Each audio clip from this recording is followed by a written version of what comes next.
Everybody, আমি শাওন গানওয়ালা। আম আজকে একটা গানের কাজ শেষ করলাম। আম গানটা জিয়াউদ্দিন আলম ভাইয়ের লেখা। গানটা লেখা হয়েছিল ২০১৯-এ, প্রাক করোনাকালে। সো এই গানটি নিয়ে বেশ একটা প্ল্যান আমাদের চলছিল।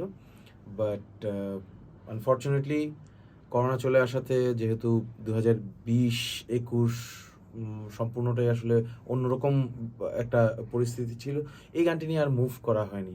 তো ফাইনালি জিয়াউদ্দিন আলমের ডিরেকশনে একটি নাটকে গানটি রিলিজ হচ্ছে। গানটির সুর করেছি আমি, গেয়েছি আমি, এবং গানটিতে সঙ্গীতায়োজন করেছেন সাফি মাহমুদ রবিন, আমার বড় ভাই।